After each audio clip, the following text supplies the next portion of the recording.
Miss Collier explains decimals and fractions. Today, our learning intentions are to be able to convert a decimal to a fraction and a fraction to a decimal, as well as be able to use symbols to indicate recurring decimals. We will know we are successful when we can convert a fraction to a decimal and a decimal to a fraction, and we can use those symbols to show recurring decimals. Today, we're going to look at the relationship between fractions and decimals and how we can convert between them. Decimals in everyday life. A civil engineer can design a tunnel for an underground railway having an upward slope of a gradient of 0.03.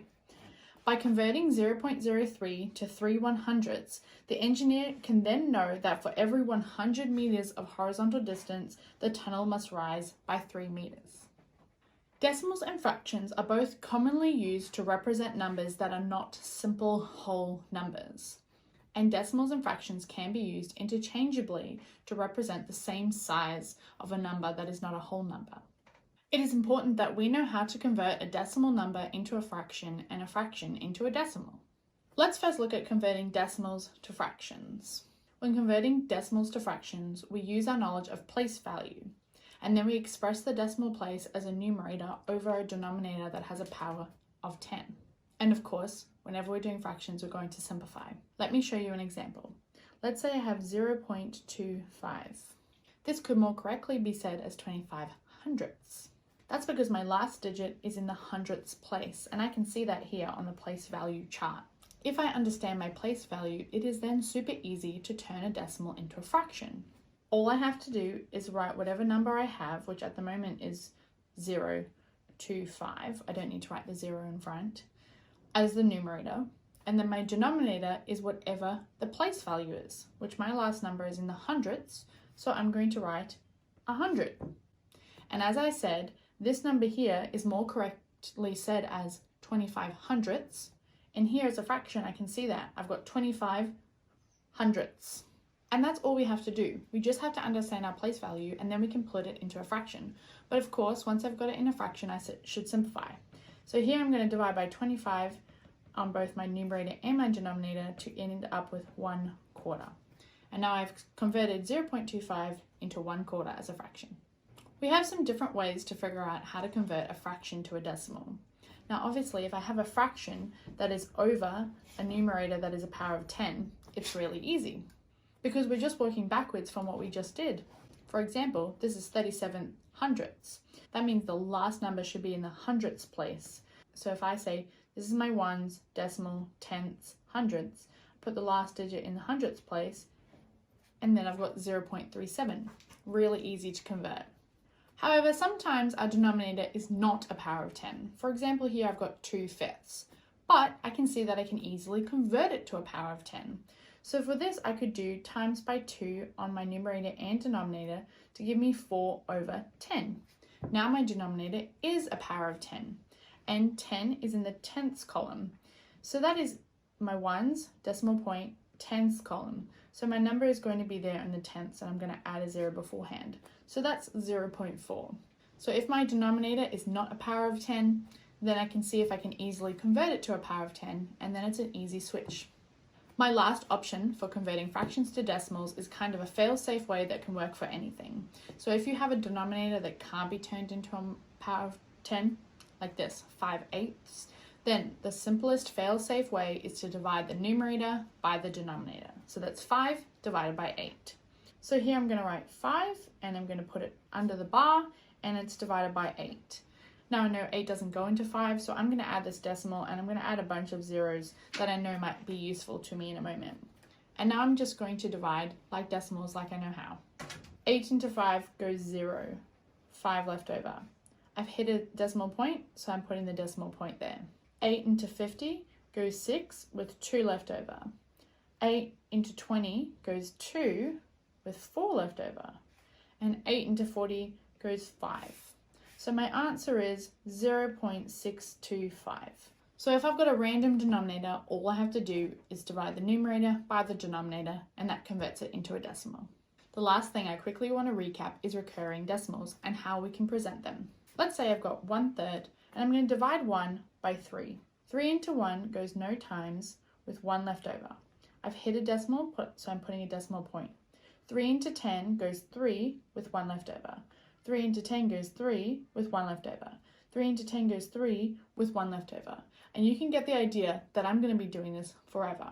So I have a recurring decimal. Now normally when we have long decimals, we round them to 2 decimal places. But that is when they're not recurring. If they're recurring, we like to show people that they are a recurring decimal. We have some little symbols that we can do this. So for example, this I have 0.333333 forever. What I do instead is I stop at the first number that is going to keep recurring. So 0.3. And then above the 3, I do a dot. This dot signifies that this number will go on forever. Note that the dot doesn't have to be on the first one. For example, if I had 0.159999, I could write instead 0.159 and put the dot above the 9, meaning the 9 keeps going forever. There are some situations where a recurring decimal isn't just one number, it's 2 numbers. For example, 13 over 11 equals 1.1818181818. So this is a repeated pattern. So to do that, I use a bar. So instead of writing it like this, I would say 1.18 and I would draw a line over the 1 and the 8, meaning that both of those numbers are repeated forever in a repeating pattern. These repeating patterns can be quite large. For example, 12 over 7 is 1.714285714285714285. So I can write 1.714285 and put a bar across that whole pattern. So these are the ways we can represent recurring decimals. Let's have a go of converting decimals to fractions. The question asks us to convert the following decimals to fractions in their simplest form. First I have A, and I have 0.239. What I like to do is draw an arrow to the last number and figure out what place value that is. And that's my tenths, my hundredths, my thousandths. So what I'm going to do now is write out the number I have, which is 0.239.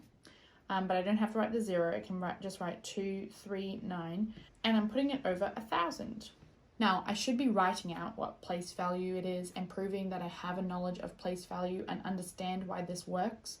But a little trick for you to check is you see this number 9 is the third number behind the decimal place. That means there should be 3 zeros underneath. Now that I have 239 over 1,000, I've got to figure out if I can simplify it. And I can't. So that is my answer of converting this decimal into a fraction. B, I have 10.35. Now I'm going to look at this last one. This is the number 5. The 3 is in the tenths and the 5 is in the hundredths. So I write out the number I have, which is 1035, and no decimal in there, and I put it over the place value, which is hundredths. So 100. Now, of course, I know I can simplify because they both end in 5 and 0, and also my numerator is larger than my denominator. What I'm going to do first is divide by 5. 1035 divided by 5 is 207, and 100 divided by 5 is 20. Now I'm going to figure out how many times does 20 go into 207. Well, 20 goes into 200 10 times, so that's my whole number, and I would have 7 left over, and it's 7 over 20. Can I simplify 7 over 20? No. So here I have 10.35 converted to 10 and 7 over 20, which seems reasonable because I had a 10 and now I've got a 10, and that 35 is my 7 over 20. You have a go of converting decimals to fractions. Let's quickly check your answers. I have 0.407. Now the 7 is in the tenths, hundredths, thousandths column. So that means I'm writing 407 over 1,000.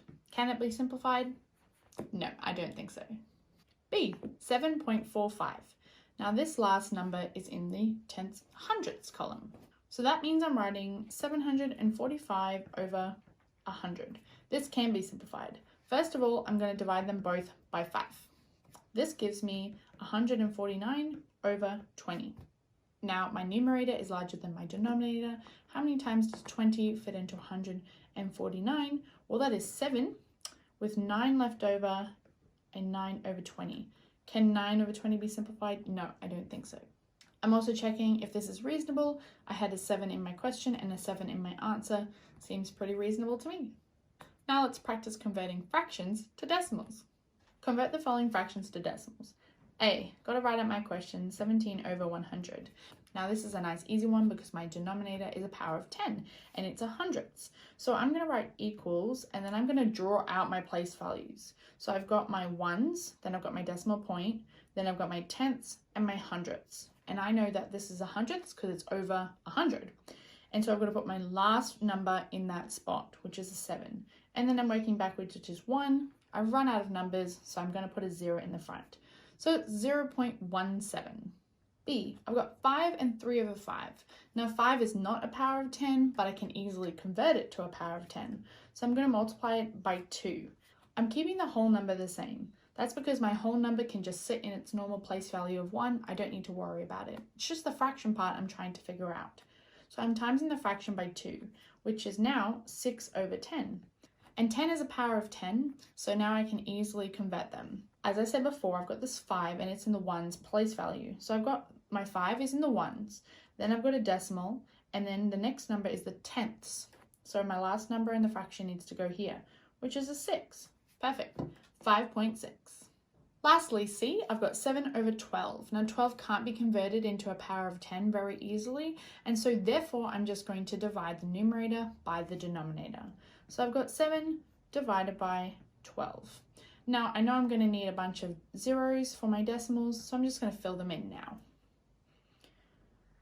12 goes into 7 0 times with 7 left over. I've hit a decimal, so I'm putting my decimal in my answer. 12 goes into 70 5 times with 10 left over. 12 goes into 10 8 times with 4 left over. 12 goes into 40 3 times with 4 left over. 12 goes into 40 3 times with 4 left over. 12 goes into 40 3 times with 4 left over. I feel like I'm never going to escape from this, which means I know it's a recurring number. So now I can write equals 0.583. 3 is the number that is recurring, so I'm putting a dot above the 3. Before you try, I quickly want to note that this last method of dividing the numerator by the denominator will work for any of these questions. If you have 3 over 5, you could divide 3 divided by 5 and you'll still get that answer of 0.6.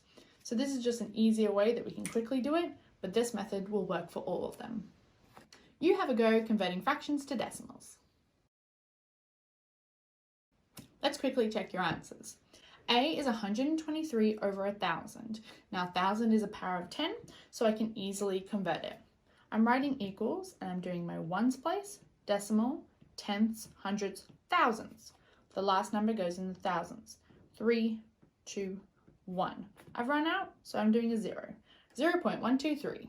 B is 19 and 3/4. Now 3/4 is not a power of 10, but I can convert it to a power of 10.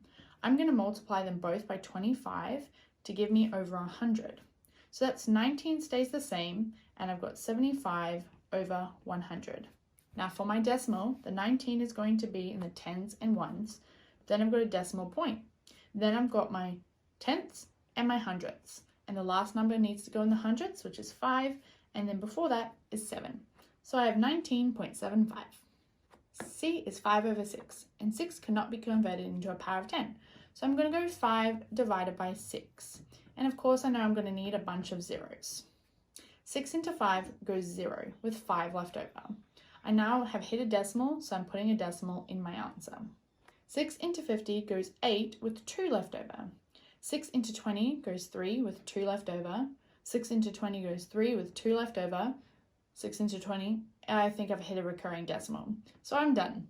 I'm going to write equals 0.83, and 3 is the number that's recurring, so I'm putting a dot above the 3. I hope now you know how to easily convert between fractions and decimals and how to show reoccurring decimals.